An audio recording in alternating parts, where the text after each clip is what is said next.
За солгоолын гой цохилт байлаа да сая. Тэмүүлэн Мухбаатар 2 дугаар хасыг үнэхээр гоё эхлүүлж байна. Мишимагийн дамжуулалт яваад Тэмүүлэн за эвж мөргөөд одоо цааш нь гаргаад өгсөн. Им мөргөлт их гоё. Яг заанд нь гаргаад өгсөн Мухбаатар урд нь хамгаалагч байгаагүй нэг хүрээд 2 төрөл дээр солгоо цохилт. Хаал гол тоглогчдроо Эрдэнэр цогцолжуулагч авчлаа. Квадо.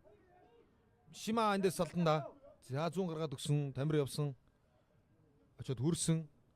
Жигүүр тоглодог төгөлдөр. Хурдан төгөлдөр нь.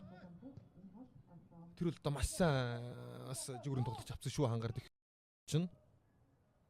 Баярцангаас суугаад бас жоохон зохион байгуулалт алдагдах маягтай болсон гэж хэлж байна. Тэмүүл нэг гоолын дамжуулалтыг бас өнөөдөр өглөө. За Тэмүүлэнгийн гоолыг таахын дахин харуулж байна. Халгач одоо дууланд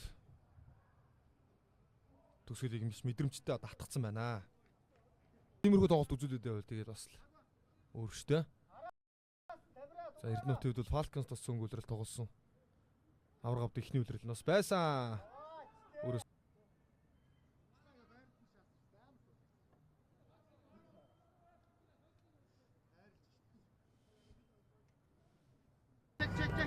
Түвэн хамгаалтанд жигүүр хамгаалтанд тоглодог. За дүлгөөний хувьд чинь ер нь түвэн хамгаалтынхан гол тоглоод баруунд нь Казу тоглолцож болно. Дөрөв хамгаалагчтай тоглож байгаа үед бол төгөлдөр Казу 2 түвээр хамгаалагчийг төгөлдөр урагшаа Мухбаатар Тэмүүлэн Асано гурав. За Тэмүүлэн төвд Асано баруун Мухбаатар зүүнгээ тоглолцно. За түүний дүү одоо Монголын лиг тоглож байгаа. За хөндлөн ороод ирсэн гоё доо мөрөглөө гол. За ингээд 1-4-ийн цаг дуслаа. 2-1 харьцаад дуслаа. За энэ нэг гол бол маш хэрэгтэй нэг гол шүү. За 2-1-ээс хөөх 2-1-ээс хөөх 2 бол ялгаатай.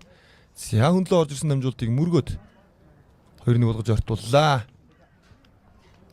За Асаногийн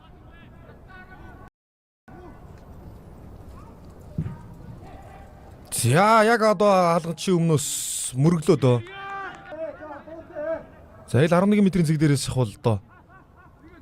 Яг хаалгач хаал зурдаас мөргсөн бэлгүүний мөргөлт байсан.